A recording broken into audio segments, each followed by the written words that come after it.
I'm your host, Private Investigator Ed Opperman. And tonight we have a show that I am so excited about because we have Daniel Hopsicker. He's an investigative journalist. He has a blog called MadCow Morning News, and he's written a whole bunch of books, Barry and the Boys, about Barry Seal and the smuggling down in Mena, Arkansas, and also Welcome to Terrorland, which is about Muhammad Atta and the 9/11 cover-up in Florida. I've been following Daniel Hopsicker's work since around 2000 when he first came out with this earth-shattering information about the 9/11 pilots and the research he's done. It's real investigative journalism, legitimate work that's well-researched and well-investigated. And if anybody ever deserved a Pulitzer Prize for the work they've done in investigative journalism, it's Daniel Hopsicker. Daniel, are you there? Hey, you're too kind, dude. No, man, I'm such a fan. You have no idea. And when I had the idea to do this show, you were like one of the first guys I said, I gotta get this kind of guy on here, you know. And I got you. Not a guy like you. I got you. Okay. So Daniel, yeah. I'll tell you what. I don't do hardly any radio.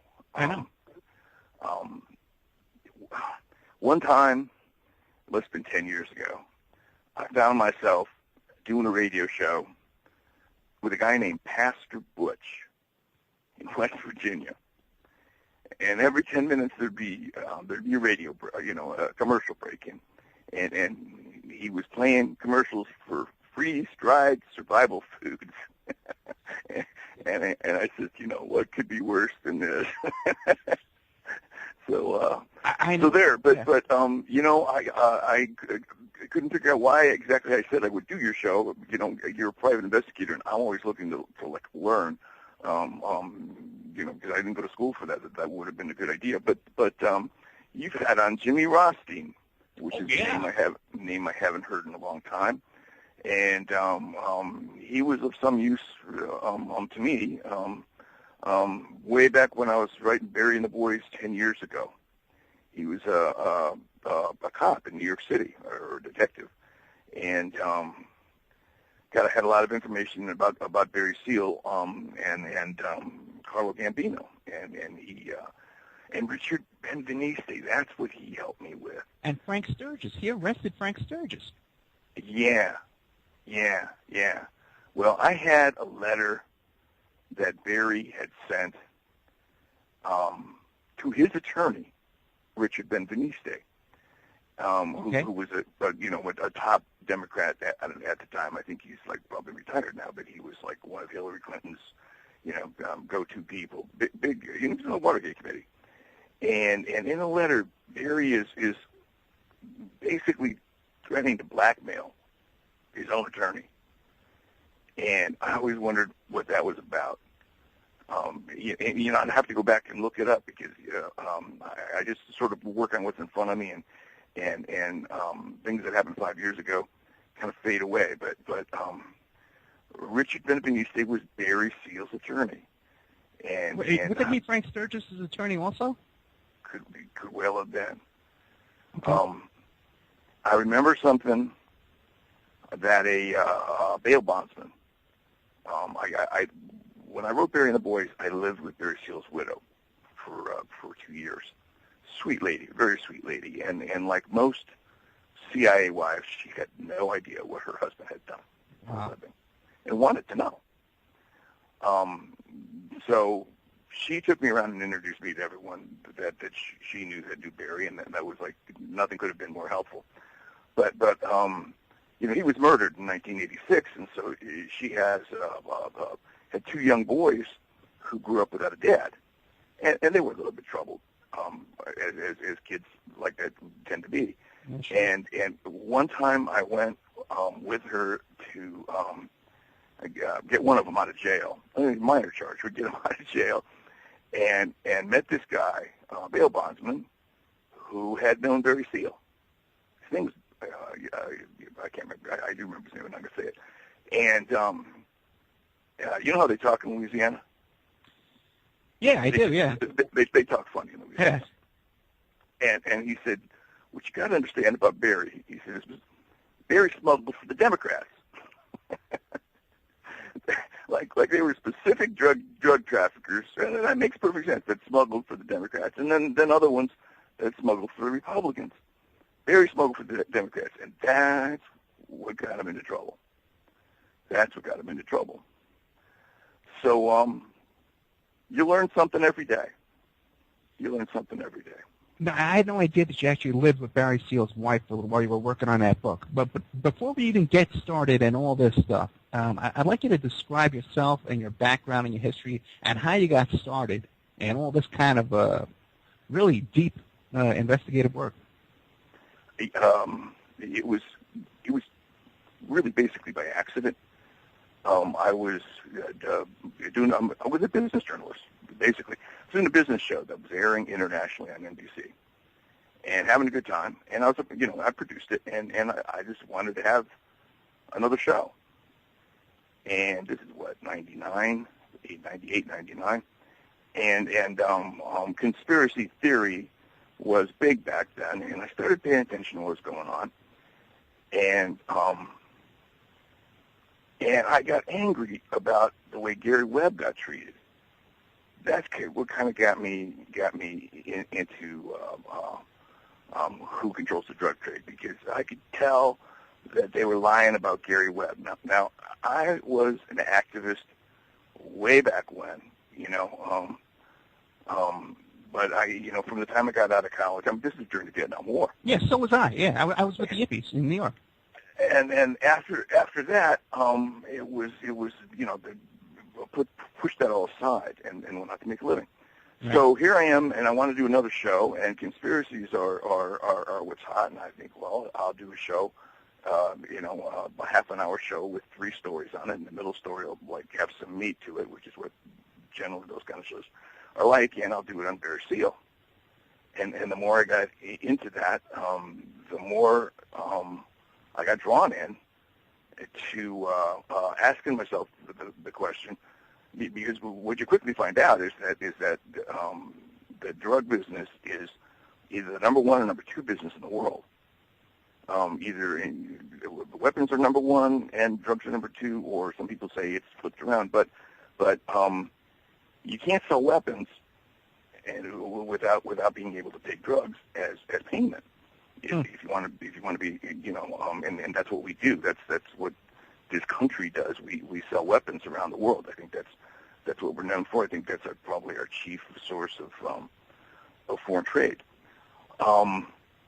So when I became aware of how big the drug business was, one of my thoughts was, because I was doing a business show then, right? Was how come there's not a trade magazine for the drug trade? The Drug Money Times was the title I came up with. Okay, the Drug Money Times. And I just began to become aware that they were leading you away from examining that question. That examining that question is not something that this country has done or is willing to do. And in fact, they began saying 3-4 years ago that we don't even have any drug lords here. Well, we've got the best entrepreneurs in every business in the goddamn. Excuse me, I shouldn't say goddamn, but I won't get worse than that. In the world, okay, we have the best thing in every. You can't, Silicon Valley, biotechnology, in every cutting edge business in the world. So here's the biggest business in the world, and we don't have anybody in it. And that's when I began to realize that we may not have as free a press as we all think we do. And everything since then has just confirmed that. I mean, I've been feeling pretty bad for poor people in Mexico for 3, 4, 5 years now, because there's thousands of them dying, and journalists down there are regularly murdered. But you know what? You can pick up a newspaper in Mexico City, and you can read the names of the Mexican drug lords. That's right. Who's up? Who's down? What's going on? What politicians are aligned with who? You can't do that here. You can't do that here at all. But in your blog, MadCow Morning News, Yeah. You pretty much, you're naming names and and flight numbers and planes, and you're tracking them back to the corporations, these front corporations that shuttle these planes around. So that's pretty brave work. Well, I don't know about that.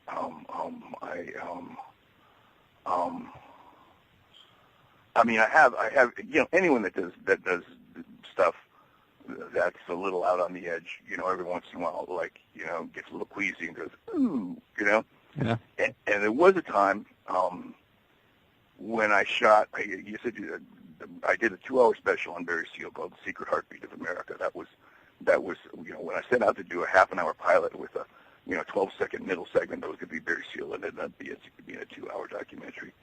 And that required 3 separate shooting trips to Louisiana. And before the 3rd trip, I was getting intimations that, like, remnants of the Carlos Marcello organization in New Orleans were not pleased with me at all. Were not pleased with me to the point of, like, kind of threatening my life. And this is kind of an interesting anecdote I'll tell it to you. So I lived in Newport Beach at the time. And I had made, actually, this man had made my acquaintance, elderly man, very nice, very kind, very smart, retired, I was led to believe, from the CIA. Well, it turned out he wasn't retired, and it wasn't the CIA he was working for, it was the NSA. But that didn't change the fact that this guy, once I'd met him and he checked me out, he realized I didn't have any hidden agenda, like I wasn't trying to smear somebody for somebody else. So he kind of worked with me a little bit around the edges. And like many people who have been in covert activities for the U.S., you have to do what you have to do, but you don't have to like it. And he didn't like what he told me that back in the 70s, when he was most active, 70s and 80s, if you had a source who was feeding you, like, really excellent information, like somebody in Turkey, for instance, was telling you what generals were about to, like, do a coup, what was going on in Iran. If those people also happened to be drug traffickers, we kind of looked the other way. And that was kind of like the quid pro quo. And then in the 80s, he told me, drugs became the tail that wagged the dog. So it wasn't any longer about intelligence; it was about money. And that's when he didn't like it. At any rate, so I'm getting these things from New Orleans. I'm here I am in Newport Beach, locking my windows. All right. It's a strange thing to do. And so I called him and I said, I don't know what I need a bodyguard. So I'm going to go down there again. And so he told me the name of the guy. He said call Nick was his name. So I called Nick, and Nick was doing movie star and rock star security at the time, $1,000 a day. And I was stealing money from my business show to finish this documentary, and and so I didn't have any spare cash, and I said I can't. He said, well, I'll tell you what, I'll go down with you. Why, for expenses. And I said, why would you do that? He said, well, if we get friendly, I'll let you know. So it turns out that this guy was not special forces. He was special ops special forces in Vietnam. So this is part of why I enjoy doing what I do, because here back during the Vietnam War, I'm a student war protester. Okay, and in fact, I kind of led a strike that briefly shut down UCLA in 1972. It was kind of my only claim to fame. And now I'm meeting this guy who used to lead 6-man teams into North Vietnam for the sole purpose of provoking regiments or even battalion sized North Vietnamese responses. Okay, they would go in and do something, and the North Vietnamese would send 10,000 troops, or 1,000 troops or whatever, and then we'd bomb them. Gotcha. and he eventually came to realize that what his job basically was to just help deplete the stock of bombs, so they'd have to make more. Wow. So he wasn't just special forces; he was special ops, special forces. He goes down with me to Louisiana, and later I found out that like waving the flag like that was probably a very useful activity. And on the way back, we stop in Houston overnight, and we go and have some beers. And it turns out he knew Barry Seal. Now, what I come to find out since then is that that's very common. A U.S. Customs agent retired in Louisiana who helped in my investigation explained to me that there's not that many players out there, that they really all know each other. So your guy Frank Sturgis knows everybody. He knew Barry Seal. Barry Seal knew him, and they knew, and they all came up together, kind of. It's a small world. It really is. Very much so. Very much so. So, where were we starting with that? I mean, I decided to tell you the story. Okay, this is why. I mean, I got into it. We're getting into the part about why this bodyguard wanted to help you out. He knew Barry Seal. Oh, okay. And pretty much everybody that knew Barry Seal liked Barry Seal, and pretty much everybody. See, that was one of the big lies that I found out. Okay, the traditional story about Barry Seal is that after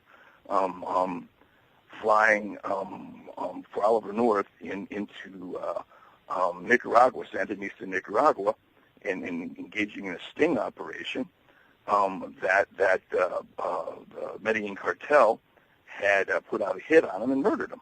Right. That's not true. I know. It wasn't the Medellin cartel that murdered him. It was the Cali cartel, and the Cali cartel was working for. I talked to Barry Seal, Barry Seal's attorney. Barry Seal cut a deal. Okay, I'll do this for you, and you do this. I mean, this was after he was arrested. It's called working off of beef. I learned a lot of things I never would have known if I hadn't gotten into this. At any rate, 10 days before he died, the IRS showed up at his home, and they started carting off his furniture, which was not part of the deal. So he goes into the back room with his attorney, and he calls Vice President Bush and threatens him over the phone. Wow. Threatens to reveal the whole Contra scheme. Well, 10 days later, he was dead. And the three Colombians that were convicted of his murder all told their attorneys that while they were in this country, they were being directed by an anonymous U.S. military officer who they very, very quickly figured out was Oliver North. So, wait, have you ever reported that anywhere before? You have, okay. Listen. It's in very. When I got interested in Barry Seal, there had already been 3 or 4 bestsellers written, in which he had a big part. They weren't strictly about him, but he had a big part. Not one of them ever hinted what I discovered in Louisiana without much trouble at all, which is that he was a lifelong CIA pilot. He was recruited at the age of 16 by David Ferry. Oh, wow. Oh, yeah.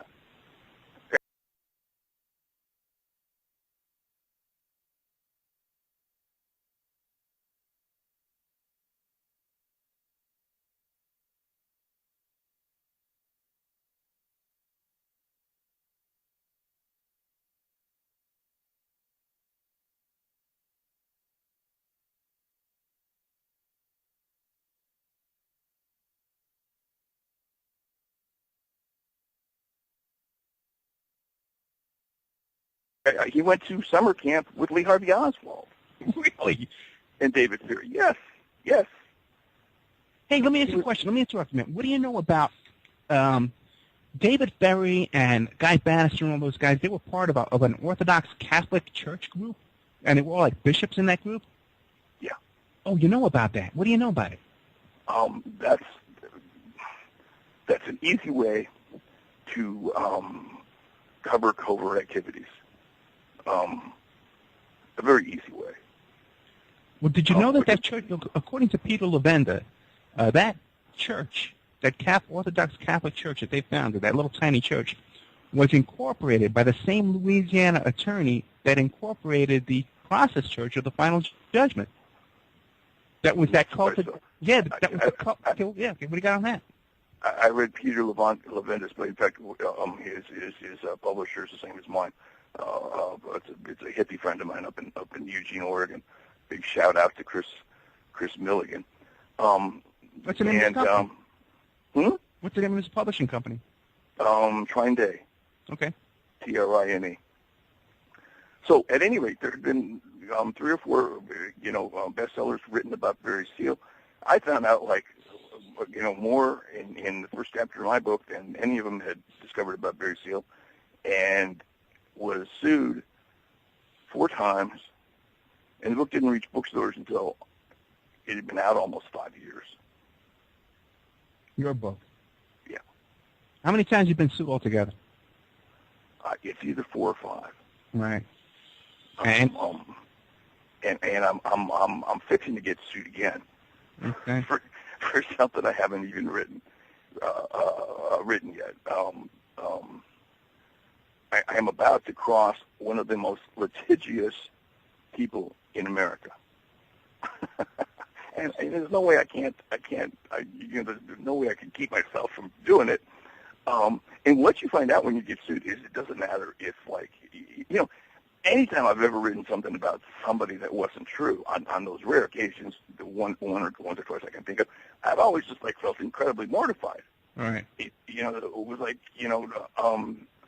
I couldn't do enough, to make it up. But you can get sued, as I have been, for writing things that are basically true, and now you have to prove that they're true, or you're going to lose the lawsuit. And even then, it's never going to get to court because it's going to cost you more money before you even come to trial than you could possibly afford. And who sues me are very, very wealthy people. Very wealthy people. So if you're if you're a drug lord or a former drug lord, and I write something you don't like, it's easy to sue me, and then sooner or later I'll have to take your name out of my book, or make some accommodation, because I can't afford $40,000 before going to trial. Yeah, and for them that's a drop in a bucket. They can just keep dragging it down forever until they drain you dry, and you have to put up a white flag.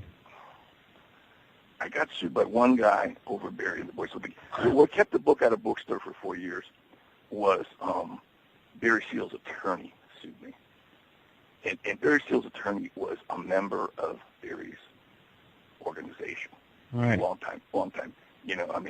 Not an arm's length attorney, but an in-house counsel. And I heard hilarious anecdotes about this guy from virtually everyone that had worked for Barry Seal. And I printed them. And this guy, who had gone on to become a partner of Adnan Khashoggi's and an international banker, sued me. Kept the book out of bookstores for 4 years. But he wasn't the only one. I also, one of the guys that sued me, what happened was halfway into writing Barry and the Boys, I was no longer interested in romantic tales of drug smugglers skimming the waves, coming back from Colombia, feats of daring do. Now, I realized that bringing drugs into this country, if you're connected, is no more exciting or dangerous than driving a bus. Right. I got interested in where the money went. So, because I was sitting down there, and this is another thing that made me a mildly dangerous character for a while. I had access to all of Barry's records. Now they weren't complete by any means because in 1995, when Barry Seal first became famous, like a decade after his assassination, they were talking about Mina, and they were talking about Bill Clinton, and Barry Seal. The State Department sent down a 7-man team to clean out his records, and they did, but they left plenty. There was plenty there to be found. I mean, you just had to trace it back.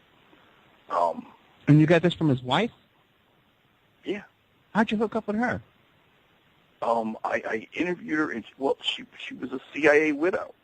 Right. Okay. And like most CIA wives, had no idea what her husband had done, and she's a sweet lady. The last thing from a drug smuggler's wife. I mean, she was a beautiful woman. And we're on freedomslips.com, Studio A. I want to remind everybody that it's a listener-sponsored station. So if you like what you're hearing and you want to get this information out there every week, you got to visit the website, freedomslips.com, and you hit the donate button and make a little donation to the station. Also, too, we have our guest tonight is Daniel Hopsicker. He's an investigative journalist with the MadCow Morning News. He's author of many books. I have a whole bunch of his books on my blog, The Opperman Report. Now, you just heard Daniel talking about how he's been sued over and over and over by these guys, by the enemy of all of us. Okay, and he's being sued by these guys into submission. Okay, he's still fighting back, but we need to support him by visiting his Amazon page and buying these books and these videos. I can endorse every single one of these videos and every one of these books. This is incredible information. And I've been on the interview circuit for years and years, and people always ask me, where do you get your information from? Daniel Hopsicker is one of my main sources of information that I've learned all the stuff that I try and share with other people. So Daniel, welcome back. We were talking about Barry Seal and how you met his wife, his widow, and you befriended her, and she wanted to learn from you what Barry was up to. She wanted to learn along with me. Right. Her husband was murdered, not right in front of her eyes, but virtually machine gunned to death. She had 3 small children. It was a pretty traumatic situation for her. So, 15 years later when I came along, and like I said, there had been 3 or 4 books. I mean, there was one by Ambrose Evans Pritchard, but they all focused on Clinton, basically, and the SEAL aspect. I discovered that Barry Seal flew guns to Castro. Really? Because the CIA was supporting Castro. Did you know that? No, I did not know. When was this? Before while he was in the mountains. Okay, yeah. In 1956. So the CIA and David Ferrie did the same thing. They flew guns to Castro. We flew guns to Castro. Jack Ruby did. So there you go. We're talking about not a small world, because all know each other. Yeah. All know each other. So I met the niece of a really interesting person who was dead, a stripper named Chada. And here's what happened. I was going down to Louisiana to write a book about drug smuggler Barry Seal. But any story that starts with "I met a stripper," is a great story. Go ahead.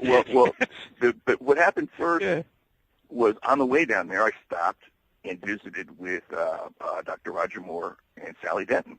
Okay. Dr. Roger Moore had been on Nixon's National Security Council, and he's a Guggenheim fellow, and Sally Denton was an Associated Press reporter, and they've written half a dozen books together. And I'm sitting sipping iced tea with them. This is on my way to Louisiana, and he looked at me and he said, "What have you heard about Barry Seal having flown a getaway plane out of Dallas after the Kennedy assassination?" And I said, I didn't even know there was a getaway plane.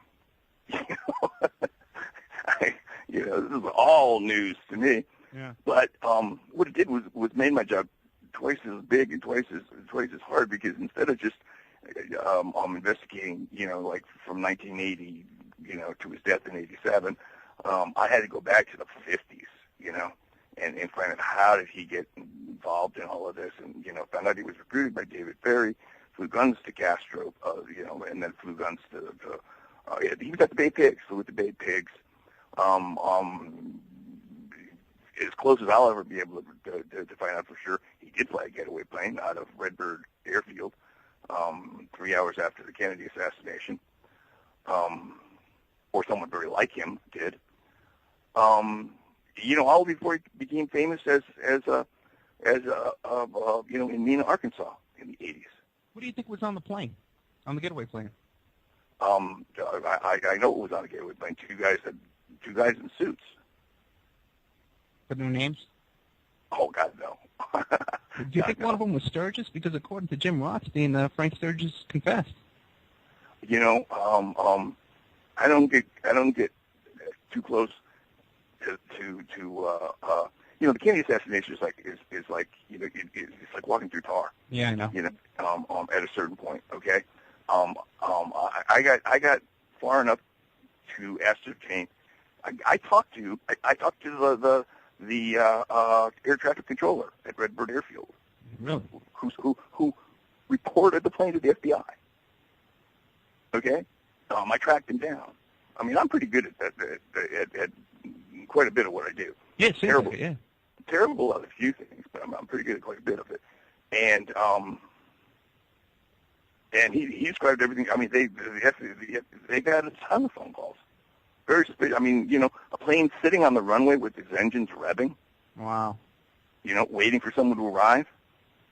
But not like right in front of the General Aviation Building, but and this is why people started calling the Dallas police, because they were sitting way off by the fence, like there's houses on the other side. So it's like it was as secluded as it could be from prying eyes at the airport. So anyway, I had to go back to the Kennedy assassination, and what you find out in Louisiana. First of all, Jim Garrison was right. Okay, I'll tell you. Since I'm retailing anecdotes to you about like the various subject areas I've gotten into. Let me also give you a line or two to take with you, because that is what I got out of it. Okay. Jim Garrison was right.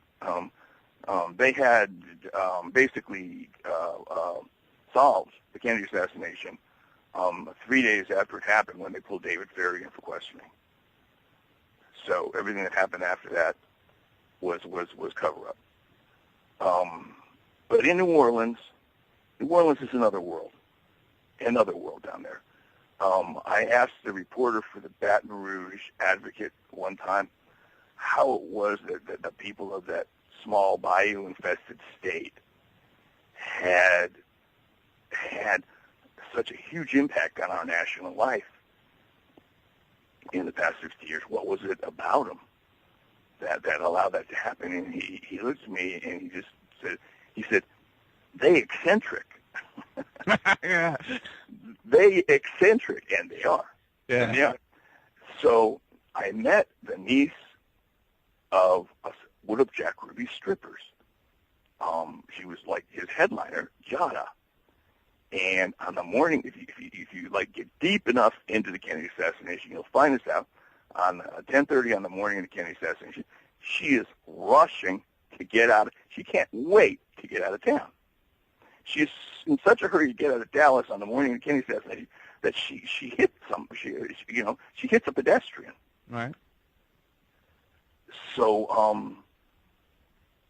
something's going on there.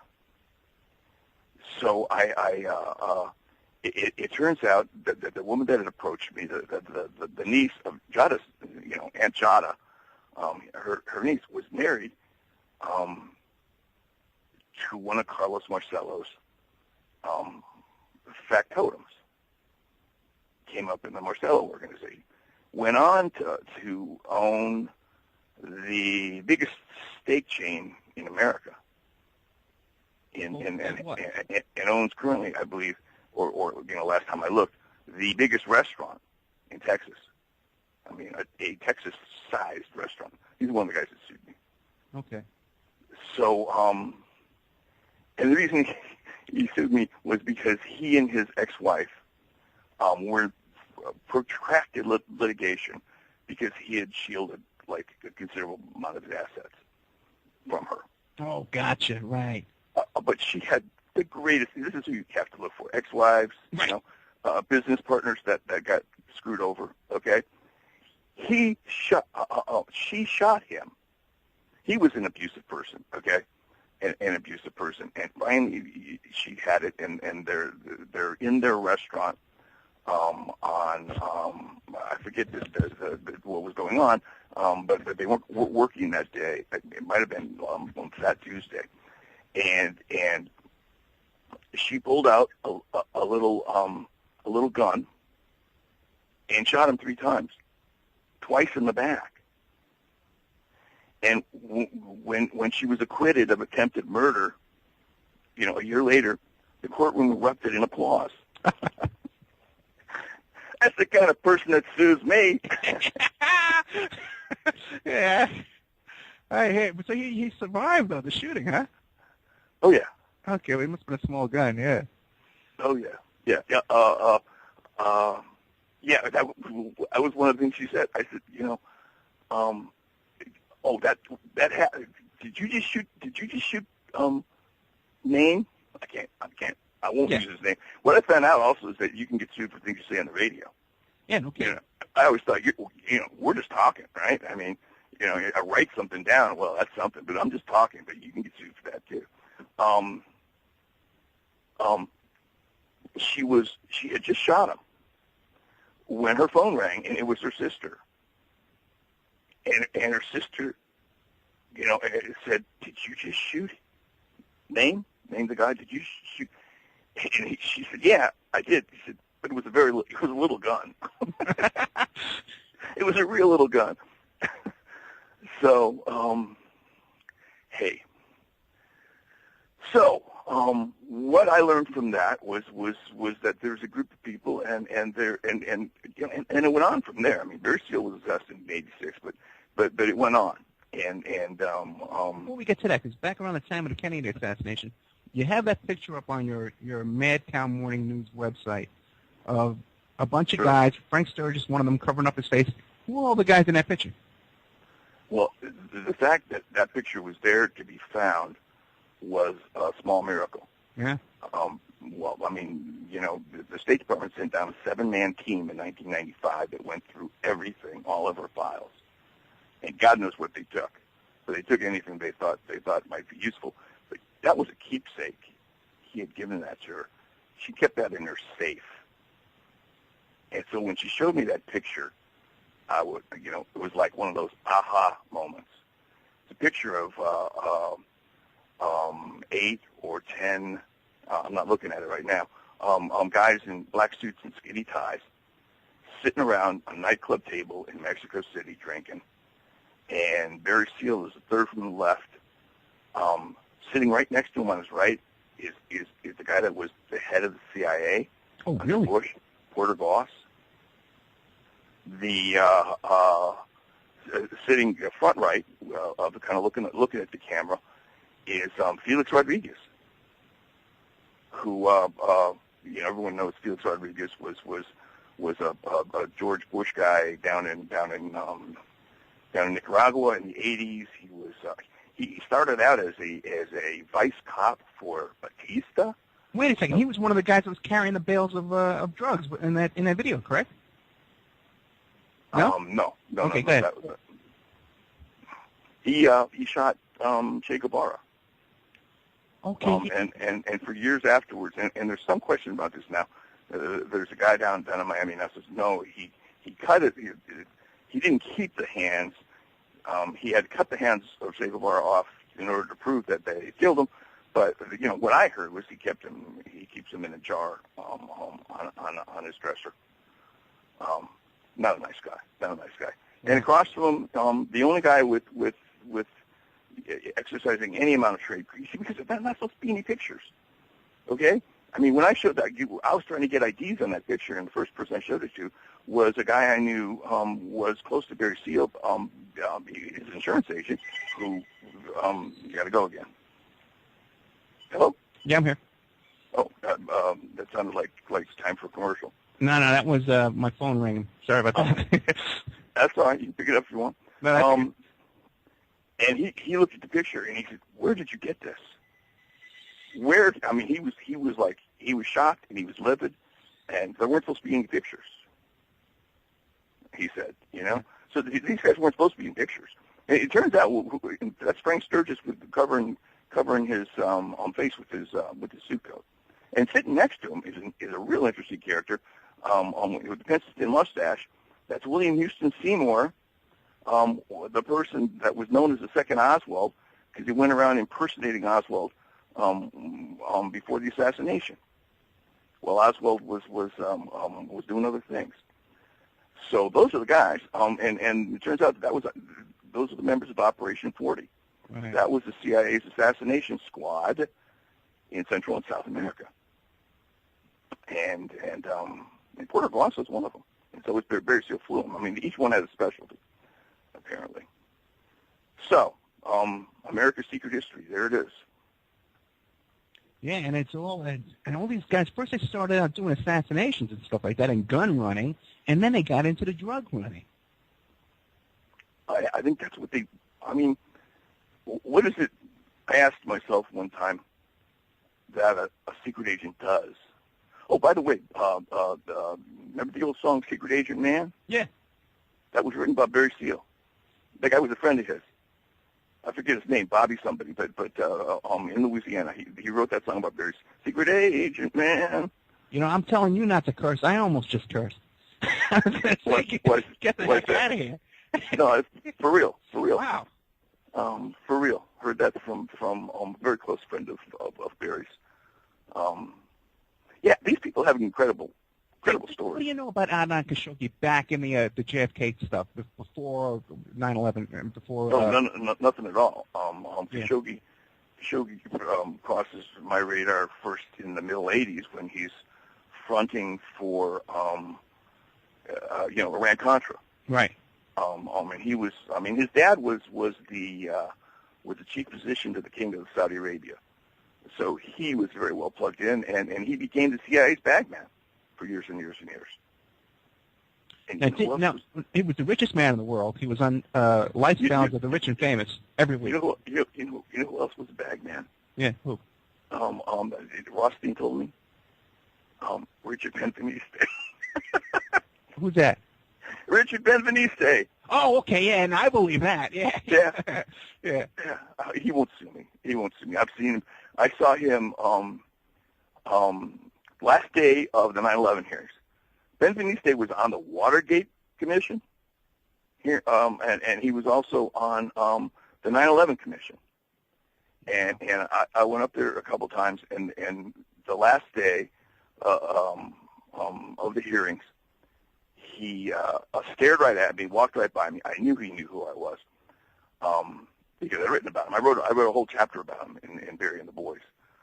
But we didn't speak. So, what else do you want to know? Khashoggi. Okay, I want to know a lot about. Khashoggi's involved with what I've been following for the past 5-6 years now. In 2006, a DC-9 from St. Petersburg, Florida, was busted in the Yucatan carrying 5.5 tons of cocaine. That's an ungodly amount of cocaine. Yeah, it was, at the time, it was the biggest cocaine bust on an airplane in Mexican history. I'm sure it's been surpassed since, but it was huge. And it was an American registered plane. And I watched them slip out of that.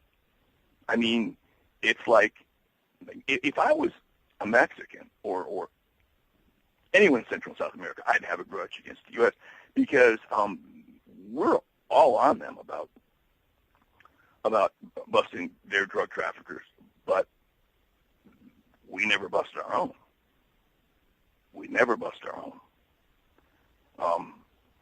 And that's another story. But Adnan Khashoggi is involved in that. How do you know? Well, In records, dude, in records. I mean, I don't make this stuff up. It's not I know, somebody told me he saw him at the airport. No, his chief lieutenant, a guy who was the president of his airline that he owned when he owned Jetstream, forget the name of the airline, Jet something. JetBlue? The airline flew Oliver North's Poe missiles to Iran. Okay, it was a CIA airline. When Oliver North swapped Poe missiles for when he flew over there with a cake for the Ayatollah. Yeah. That was Rami El-Batrami. What do you know about John Lear being one of the pilots in that too? I'm unaware of that. Okay. His dad was pretty connected. And I think one of these guys had a plane that was special built, a Learjet, special built for his dad. I'll tell you a quick anecdote about Learjets that kind of explains how this whole business works. Okay? Okay. Barry Seal brought military logistics to the problem of getting cocaine from South America to American consumers. And he did that at the behest of the people he worked for, who are major people in this country. He basically created the Medellin cartel. He brought a bunch of people together. I mean, this is an untold story. And so he had twin-engine planes. He learned to fly twin-engine planes, and I can't believe that this is true, but it is. I interviewed a guy, Gerald Patrick Hemming. I'm your host, private investigator at Opperman. I'm the author of the book, How to Succeed as a Private Investigator, and you can find that on Amazon.com or on my website, emailrevealer.com, in the bookstore. We're here tonight with Daniel Hopsicker, and he's an investigative journalist with the MadCow Morning News. And everyone should really bookmark that, MadCow Morning News. And he's an author of Barrier of the Boys and Welcome to Terrorland, Muhammad Atta, and the 9/11 cover-up in Florida. We were just talking about Adnan Khashoggi, and who was known as the richest man in the world back in the 80s. Lifestyles of the rich and famous. Every week, Adnan Khashoggi, the richest man, throwing a party for Elizabeth Taylor. And Michael Jackson and Donald Trump used to hang out with this guy. Who was there? Ann Coulter. Ann Coulter partied on this guy's boat. Okay? And now during the biggest cocaine smuggling era of the 80s, I think was the heyday. Wouldn't you say, Daniel, it was the heyday of drug smuggling of coke? No. Oh, okay. But during that period of time, anyway, he had his own island in the Bahamas with a landing strip. He had his own private 747, and he had some kind of deal with the customs officials down there where he could land and make an appointment with them a week later. Are you familiar with that?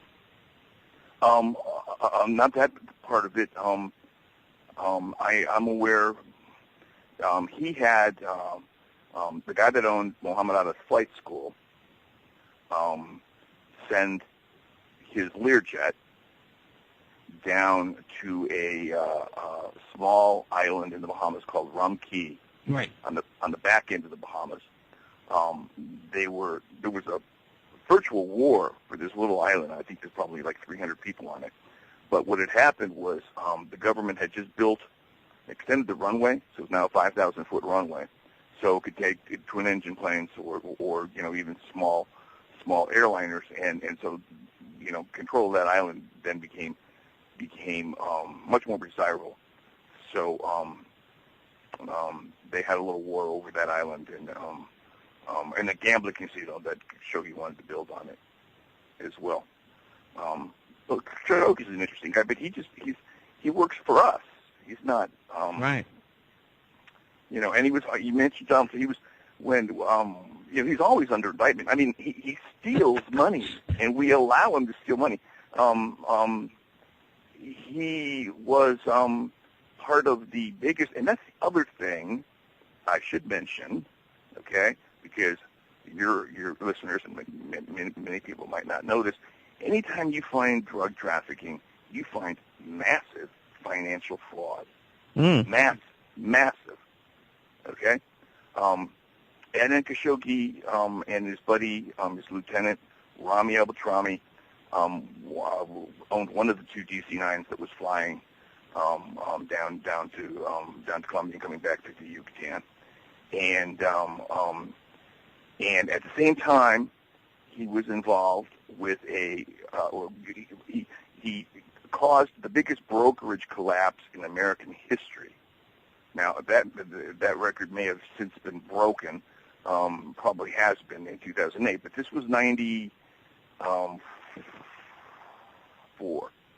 95, and stole $300 million. Khashoggi did. Yeah. Through financial fraud. And they're very smart about how they do it. But what I have found out, well, first of all, what I found out is that anytime I find major drug traffickers, I also find massive, SEC type financial fraud. And what you learn is that we have no real protection. You would have thought that our financial regulators would have prevented the economic collapse that we're still suffering under in 2008 from happening, but not even close.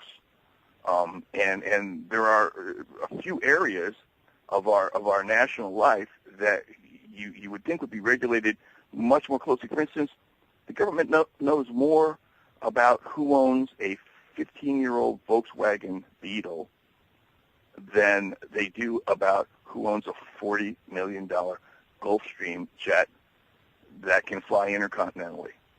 Wow. And it's shocking. It's absolutely shocking. We if you and I wanted to, we could smuggle drugs together. I mean, if one of us had enough money to buy a $40 million plane, okay? All we do is you sell the plane to me, okay? But you don't file the documents with the FAA. So we have a signed sales contract, but you haven't filed to change the registration. I take the plane, fly. Not that I'd ever do anything like this. Okay. Fly down to South America, pick up 3 or 4 tons of cocaine, and come back. Now, under a typical scenario, the only time people get busted is by mistake. Okay, particularly when something goes wrong with the plane. That's an opportunity that a lot of times you get busted. So everything goes fine. I come back. We split the proceeds from the major drug deal, and you tear up the signed contract, and take back your plane. Now, if I get busted on the way back with the plane and say 4 tons of cocaine, immediately you send in your little slip to the FAA that says, I sold this. Right. And they're not going to do anything about it. And you have the backdated contract. Yeah. Oh, God, right. Yeah. That's smart. And that's exactly what they do. And see, if you and I did that, they, the authorities would see through it. Oh, you backdated these documents, okay? But it provides them the fig leaf that they need to say, oh, well, this is okay for officially protected drugs. In every country in the world in which there is a significant drug market, and probably that's 2/3 of the countries around the world, who controls the drug trade, the illegal drug trade in that country is the elite of the country. Okay? Drug traffickers, drug kingpins don't walk around with bare chests and bandoliers of bullets strapped across their chest, cradling machine guns. Yeah, riding on a horse, yeah. Yeah, no. The big drug traffickers in Mexico are some of them are names they're the richest people in Mexico. Carlos Slim, okay, richest man in the world, went from being worth, and you can look this up real easy. Just do search on his name and read the articles. Went from being worth $8 billion, which is certainly a fine piece of change, to 4 years later being worth $56 billion. How does that happen? Well, they say telecommunications. I guess along the way he did buy phone companies and stuff, but obviously, you know, there's a lot of drugs coming from Mexico, and it's all protected. Well, the two planes that I've been following, you know, I started telling about the DC-9 that got busted in 2006. All right. Okay, and I was writing about that, you know, just as fast as my little fingers would go on a keypad here, when a second plane got busted, with down there at the same place, you know, in Yucatan with 4 tons of cocaine. The first plane had been painted to impersonate airplanes from the U.S. Department of Homeland Security. Wow. And while it was in the U.S. in St. Petersburg, it sat on the tarmac 100 yards from the Coast Guard's major Caribbean interdiction facility. And the Coast Guard, of course, is part of Homeland Security. Now, they had a half a dozen Hummers with this logo that looks like it belongs to, you know, Homeland Security. And the police in Tampa stopped them and made them take it off, like they were impersonating, you know, government, you know, vehicles. Sure. Well, this DC-9 that looked like a Department of Homeland Security plane was sitting there 100 yards from the major Coast Guard, and they never said a word. So what was going on, and what we found out? So then the second plane gets busted down there. These are 2 American registered planes. These aren't like owned by, you know, Jose in Costa Rica. And nothing happens, you know, the owners of the second plane. And I'm writing about it, and I go down to see the number 2 guy at the DEA. A friend of mine who's state's attorney got me in because the DEA doesn't much care for me. And I'm kind of ranting at the guy. I get upset about this. You know, first of all, I don't care if you're a drug trafficker, okay? That's fine, okay? I mean, somebody's got to bring the drugs into this country. We've been, as a human race, using drugs for like 50,000 years. So the only reason to make drugs illegal is to put people in jail or making it illegal, raise the price 6 times, okay? So if you want to bring drugs in the country and be an entrepreneur, hey, fine, okay? But the problem is there's 2 million people in prison here in this country for selling small amounts of what these guys are bringing in by the ton. And maybe most of those guys, like, are not the greatest character references people in the world, okay? You know what? They've all got moms. Yeah. And I know how my mom would feel if I got sent to prison. So imagine the untold human misery that this basic hypocrisy, you know, puts us through. But the reason it's still there is because of the vast amounts of money to be made. If Prohibition had never ended, Al Capone's grandkids would rule the world today. If it hadn't been for Prohibition, organized crime, the mafia would have never turned into the machine it did. So here now, 40 years we've had this war on drugs, and there's no war on drugs. There's a war on some drugs. There's a war on drugs. There's 2 kinds of drugs: good drugs and bad drugs. Good drugs are our drugs. Bad drugs are yours. Okay? So when you hear about some Coast Guard admiral getting out there, you know, our ship just came back to the Caribbean. We interdicted 12 tons of cocaine. That means, you know, 12 tons of cocaine that won't be on the streets to kill our children. Well, that's bullpucky. They haven't taken 12 tons of cocaine off the streets. They've taken 12 tons of somebody else's cocaine. Right. The competition. Because if you're at all aware of it, first of all, you asked me, you know, in the heyday. No, this is the heyday, but you don't hear about it. There are illegal narcotics, cocaine, heroin, you know, marijuana. It's a bigger market today than it was 20 years ago when they were talking about the cocaine cowboys down in Miami. But you don't hear about it because they corporatize the trade, and you know, and so they bring it in under official auspices and distribute it. And who gets busted are people who look like independents, looking to make a dollar around the edges. Right. That's who gets busted. So anytime you hear somebody big bust, we took five tons of cocaine off, they haven't taken 5 tons of cocaine off the street. They just created a market opportunity for somebody else's 5 tons of cocaine, and that somebody else is virtually always the home team.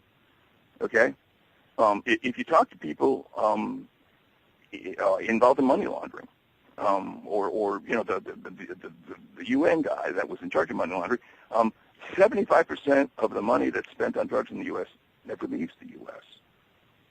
In fact, this is what I was going to get to. Okay, I mean, when I was investigating Barry Seal, it became a point which I wasn't interested in any longer, in tales of romantic tales of drug pilots skimming the waves, coming in under the radar. No. It's like driving a bus. I was interested in where the money went. Well, because of these 2 planes that I've been following, American planes that got busted in the Yucatan, the Mexican Attorney General, not the DEA, not the U.S., Mexican Attorney General traced the money used to buy the planes and discovered that the money came from a pool of money that had bought 50 planes for Mexican drug cartels. And it all came from the same place. It came from Wachovia Bank. Remember them? Sure. They were America's 4th largest bank. So what happened because of these 2 planes is Wachovia Bank went out of business. They were forced to sell themselves for pennies on the dollar to Wells Fargo, which is not the cleanest bank in the world, right, between you and me. The 4th largest bank was forced to sell itself to the 2nd largest bank, and it paid a huge fine for laundering, and they admitted this, $378 billion worth of drug money in the past 7 years. Between 2001 and 2000, $378 billion. Incredible. Yeah, well, thank God they did. Our economy would collapse in a second without the stimulus of drug money. In fact, the guy, the head of the UN money laundering thing, said the only liquidity banks had in 2008 was drug money that was being, put in Mexico City branches of American banks, and so they had cash on hand. Otherwise, they'd have been out of that. It's an integral part of the economy. But the hypocrisy of keeping it illegal, makes it hugely profitable for protected drug traffickers. And who these people are they're from families that like have buildings named after them at Harvard and Yale. And in fact, that is when America's Blue Bloods became America's Blue Bloods in the Northeast. You remember the American clipper ships? Sure.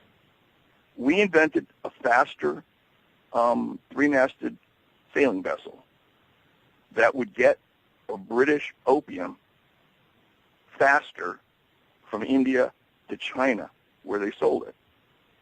They grew it in India, they sold it in China, and with American ships, they could make more trips back and forth because they could sell as much opium as they raised. That's how the British Empire became the British Empire. And so that's when a lot of families like Cabots, I won't say Cabots or Lodges, but people like that. Yeah, those big names, yeah. Big names.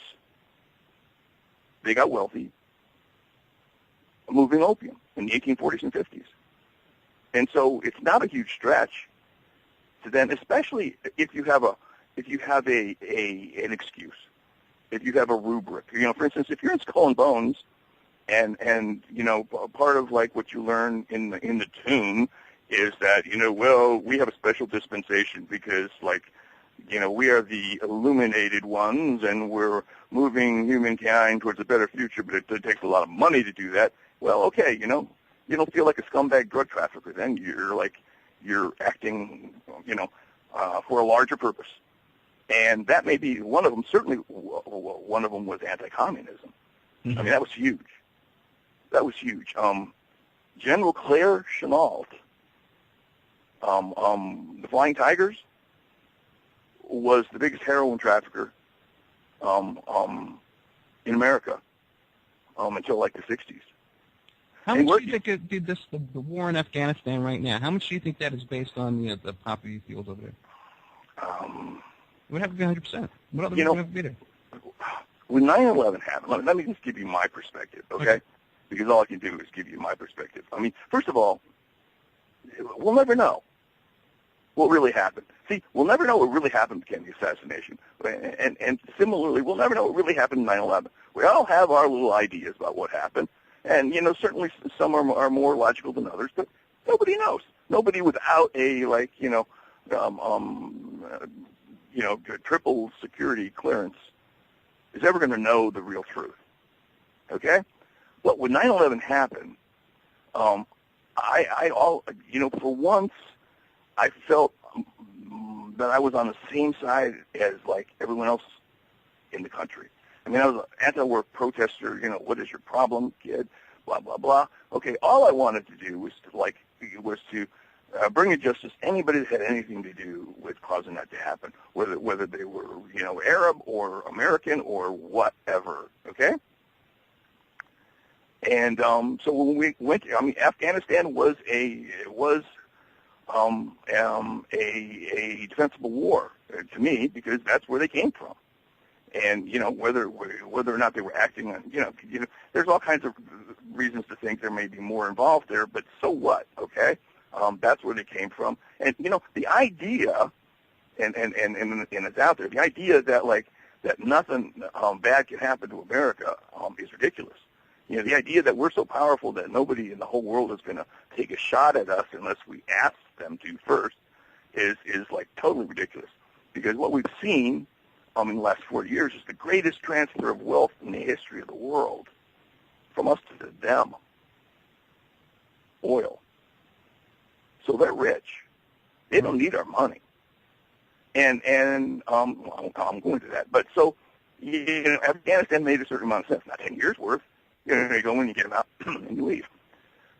Iraq, of course, made no sense at all. Okay, welcome back to the Opperman Report. I'm your host, Ed Opperman. We're on freedomslips.com. Every Friday night, 5 p.m. Pacific Standard Time. You can catch us every week. Daniel, you're there, right?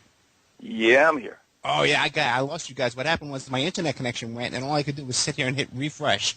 But, okay, now I wanted to start getting into, we only got a half hour left. And I thank you, bro, for hanging in there with me, okay? Because I know you were a little worried about being tired, okay? So I appreciate it. Give me this extra time. Now, 9/11. You've done some of the best work out there researching these flight schools down there in Florida, the Welcome to Terrorland and the Flying Circus, all that kind of stuff. What can you tell us about Muhammad Atta and his girlfriend and the flight schools and, again, drug smuggling involved? Yeah, well, I mean, the one thing I can tell you, which is it's a fact, it's a demonstrated fact. You can find this out for yourself. Is that 3 weeks after Muhammad Atta and Marwan al-Shehi arrived to attend Huffman Aviation in July of 2000, the owner of Huffman Aviation had his Learjet busted on a runway over Orlando Executive Airport by DEA agents with submachine guns, who found 43 pounds of heroin on board.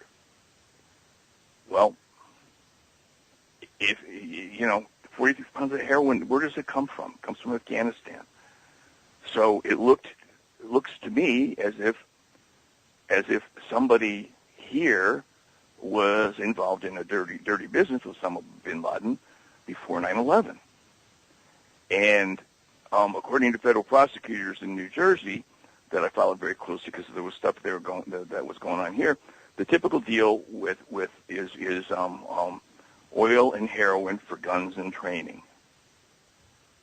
So that's what was going on before 9/11. Now, was anybody arrested with that when they caught that plane with all that heroin on it? Was the owner of the flight school arrested, questioned, interrogated, anything? Yeah. Here's how that works. Okay, The plane was owned by Plane One LLC. Okay. Okay. So it wasn't like the owner of the flight, Wally Hilliard, had his name on the plane. He owns Plane One LLC, which owns the plane, and that little bit of distance between, that puts between him and the plane, maybe, but he wouldn't. Nothing would have happened to him. He was protected. The DEA was pissed. They made him, most innocent owners. If you lease me your, I'm going to rent you my plane. I don't know what you're going to do with it, but I've told you not to do anything illegal. God damn it. I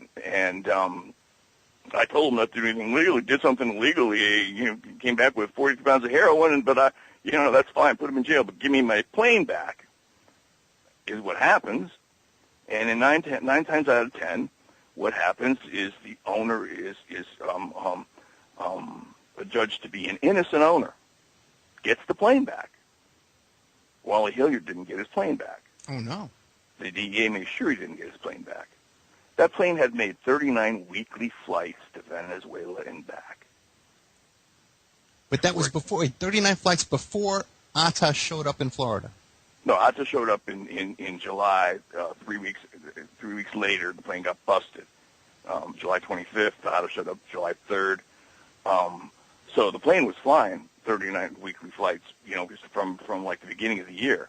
Right. So it wasn't like, let's now that we got Muhammad Atta here, let's like put his connections to use. No, it didn't work that way. But what you're looking at is, like we were talking, there's not that many players out there. Right. Why do you think they went to this tiny flight school in Venice, Florida? Yeah, tell us about the people around that flight school.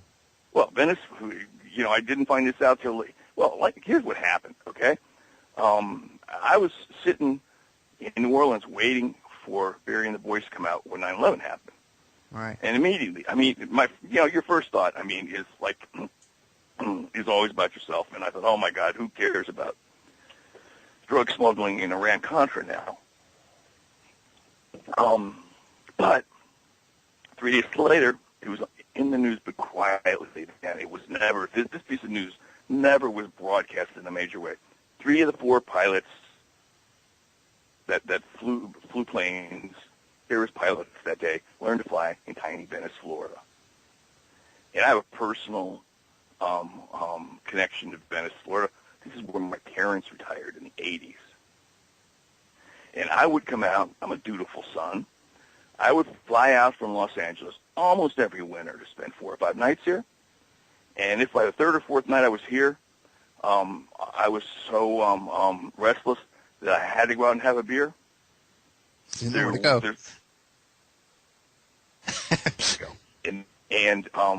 So why would a terrorist in the last year of his life come to Venice? Unless he had a fetish for blue-haired widows, and we didn't hear that. Why he came to Venice, I found out later, was because Venice has a 60-year history of drug trafficking.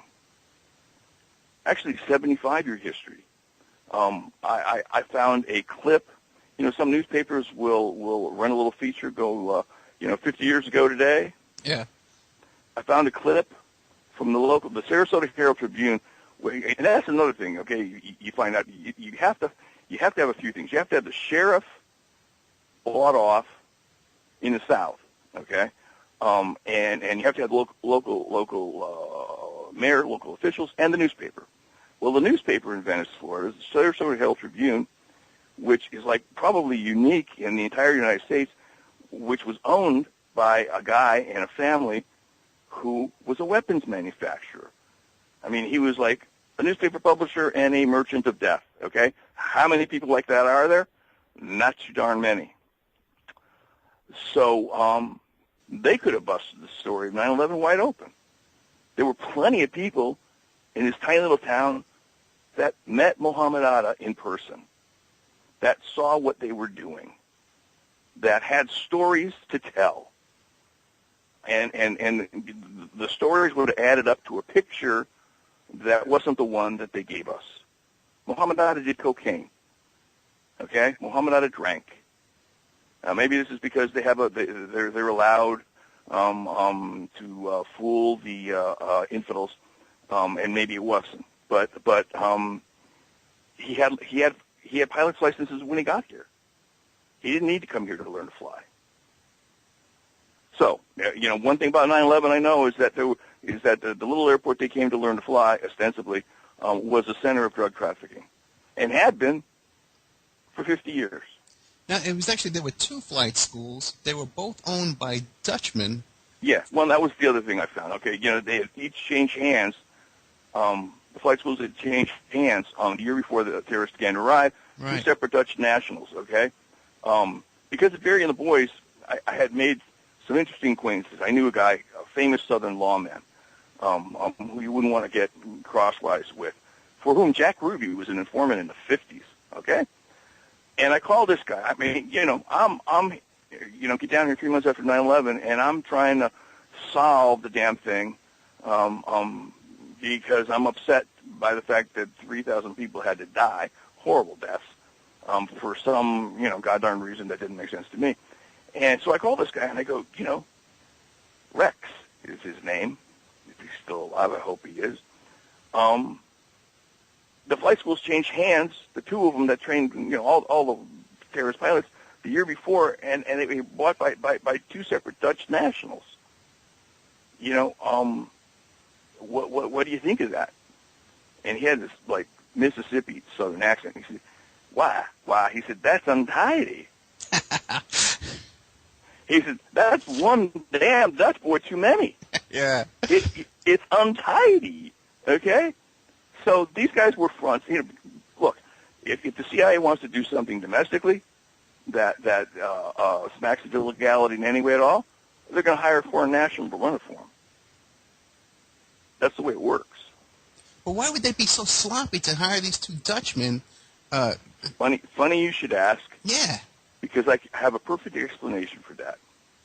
Remember the guy I told you that recommended that I met that had spent 35, 40 years working for the NSA?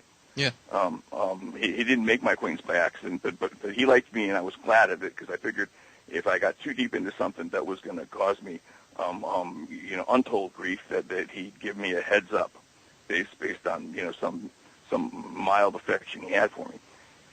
At any rate, at one time, in the middle of Barry and the boys, man, I was turning up stuff right and left that nobody had ever seen before.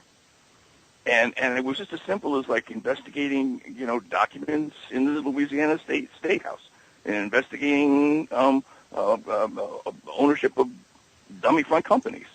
Okay, find out who owned the planes. Right. And I said, how, Dick? Why is this so easy for me? I mean, I said, I'm a smart guy, Dick, but I don't think I'm the sharpest guy that's ever lived. How come I'm finding this stuff out? It's so easy. And he looked at me and he said, and listen to this, he said, because they don't bother to hide it. Mm. That answers my question. They don't even bother to hide it. And there were situations, too, like people who had offices right across the street from the... And what was that business with the circus? Oh, God, that's a long story. But that's an interesting story. Well, here's the story. The only back during the Cold War, remember the Cold War in the 60s? Sure. American businessmen weren't allowed behind the Iron Curtain. Right. Guess who was? Ringling Brothers. You betcha. you betcha. It's brilliant. And then I found out that the CIA, as part of finishing school, would send all its new agents to clown college. And when I found that out, I mean, I'm like I said, I'm smart, not that smart. I called my friend out in Newport Beach and said, "What the heck? Clown college? Why are they going to clown?" He said, "To learn sleight of hand, stupid." You know what? If you Google clown college, there's a lot of current celebrities right now out there who went to clown college, and if you look at their backgrounds, very interesting backgrounds in these guys too. But that's a little trail people should go take a look at because Ringling Brothers, yeah, who brought the circus down to Venice, was John, middle name Mabel. What was Ringling? Okay, the son of the founder. The founder at one time was the fifth richest man in America. Very wealthy people. I mean, Vanderbilt wealthy. Wow. So it turns out that the guy that owned the circus and brought it down here was an OSS agent in World War II. And not just any OSS agent. He was the OSS agent that cut a deal between the United States government and the Sicilian mafia that allowed us to invade Italy through Sicily easily. And what we had to give up was Lucky Luciano got out of jail. But that's who this guy was.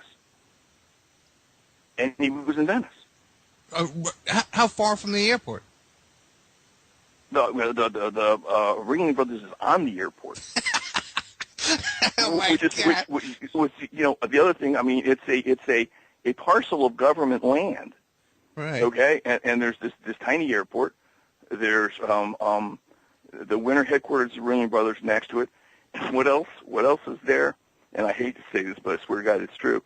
The Italian American Social Club. That's right. I remember that. That's right. The Italian Americans, what are they doing there on Friday nights besides It's a kidding, social club. Yeah. I mean, isn't that funny? Oh, my God. I tell you. And it's everything's there. But now what about Atta, his history? Wasn't he trained on some kind of American military base or something? Montgomery, Alabama. Right. Yeah, I mean, and that was another thing, okay? This came out the week after 9/11, and it was in the Miami Herald, the Washington Post, and Newsweek. I remember seeing it.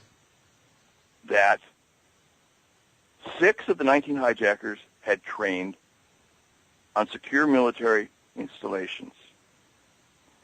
That Muhammad Atta had attended officer school at Maxwell Air Force Base. Another one of them had gone to the Defense Language Institute out in Monterey, California. And that story lasted for a day and a half. And then the Pentagon came out and said, oh, no, big mistake. Some of the names may be the same, but they have, their biographical data is different. Right. A non-denial denial, not like, we're absolutely sure this didn't happen. Yeah, how about it? Well, here's the other Muhammad Atta. Here he is right in front of you. Let's do a news conference. Here's the one who works over at the airbase. Well, I called and talked to the woman in the Air Force who had written the press release. Okay? Yeah. And she explained just what the press release said. Some of the names and biographical data don't match up, with the 6 hijackers you think. I said, well, does that mean that the Muhammad Atta that attended Maxwell Air Force Base for sure is not the Muhammad Atta that just flew into the side of a building? Well, I can't tell you any more than some of the names. I said, well, look, let me make it easy for you. Give me the name of the Muhammad Atta that did attend Maxwell Air Force Base. Let me call him. Yeah. She said, you're not going to get that information. I kicked her off. And I don't like to do that because these people don't like having to lie. Yeah. But sometimes it's like so important you have to. And finally she snapped at me. She said, I am not, and I'm trying to remember exactly what she said, I am not authorized to tell you what hijackers, I'm not saying the exact sentence because it's not coming to me at the moment. But it was a backhand confirmation. But I'm not authorized to tell you what hijackers worked here. Yeah, yeah. Oh my God. What hijackers went to what schools? But then I discovered on my own that Muhammad Atta had indeed been at Maxwell Air Force Base because I talked to people there that remembered him. Really? I talked to a woman that met him at a party in the officers' club. A woman that I knew, that I had met, and so trusted what she had to say. And that was like all the confirmation I needed. The government was lying to us. Muhammad Atta, he came here a lot more than was here a lot earlier than, who was here? And I'm rambling on too long, man. I mean, I'm losing my voice now. No, you're good, yeah. You know who was here 2 weeks before 9/11? Who? Atta's dad. Yeah, that's right. Now, he was Muslim Brotherhood, wasn't he? Yes. Okay. And he was the guy. He came out the day after. Oh no, you're all wrong. My son is alive. I just heard from him. Right. Okay. And then 3 years later, or 5 years later, at the 5th anniversary, he said, Oh no, I admit he's dead. Well, but not just that, but everybody that died deserved to die. Oh, really? Yeah. My local, Venice is a tiny town, 6,000 people. In some ways, it's kind of neat because my local pharmacist here was my dad's pharmacist while he was slowly dying, Right. after retiring. Okay, and I've known the guy 35 years. And one time I was in there, and he told me, Atta was standing right there. He was here with his dad 2 weeks before. Oh my God. I'm going, oh my God. Did you tell anybody? Yeah, I called the FBI. And what happened? Well, they came out and they took our, pharmacies all have cameras now. Right. That watch you as you step up to the window. And they took his footage and they came back. And the thing to remember is what he was telling me, Atta's dad was in charge. Oh, really? Oh, yeah. I mean, while he was there, he was ordering Marwan and, Muhammad around. He was running the show. So. Which ties in with Muhammad Atta being quoted saying, you have to answer to the family, you have to answer to the family. Exactly. Gives them the surveillance footage. A week later, FBI agent comes back, returns the footage to him, says nothing. That was the end of it. I said, do you still have it? Oh, yeah. Oh, my God. Oh, yeah. So he gave me 6 days' worth of surveillance footage from the pharmacy.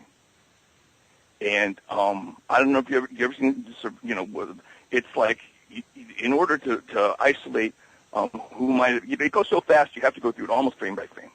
Right. And I watched it 5 times through and never saw Atta once.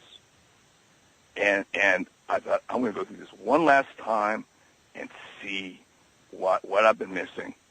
And the last time I went through it, I discovered that there was a whole afternoon cut out. Because the footage is stamped. Yeah. And when you watch the surveillance footage, it's almost like watching, it's morning, it's daytime, it's afternoon, it's nighttime. It's morning, it's day, it almost goes that fast. So they had cut out a whole afternoon's worth. So they had to take this half-inch videotape and physically cut out the portion, 3-4 hours that they cut out, which must have been when Atta showed up. Otherwise, God knows what, why they would do it. And then re-splice it back in. Re-splice the tape. So, and that's what they did. Amazing. So, yeah, totally amazing. And I later found out how he got here. They infiltrate and exfiltrate through the Bahamas. That's how Rudy Decker's got in and out of the country illegally. You can fly from here to Nassau without disturbing anyone, or you can fly from Nassau back, and especially if you've got a pilot's uniform on, you just walk right through customs. If you've got a $40 million plane, they don't check you.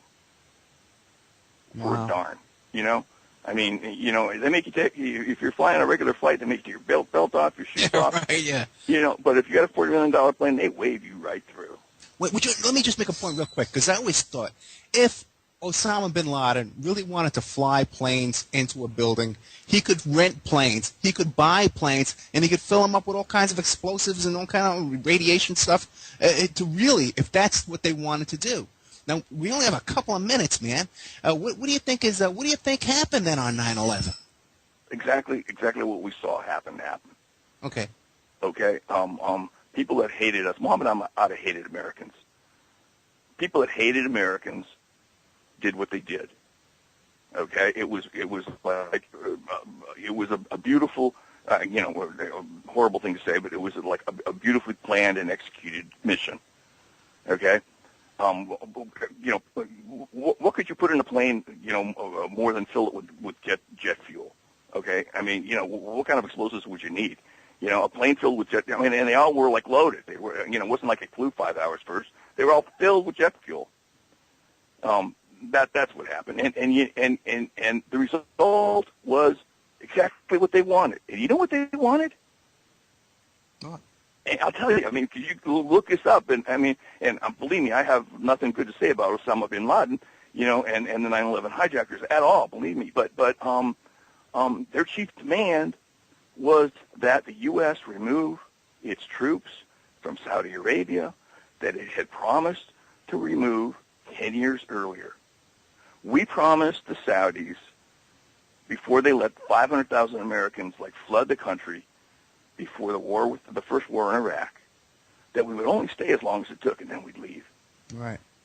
What country in the world have we ever done that? What country have we ever stationed troops and then pulled them out? You know what?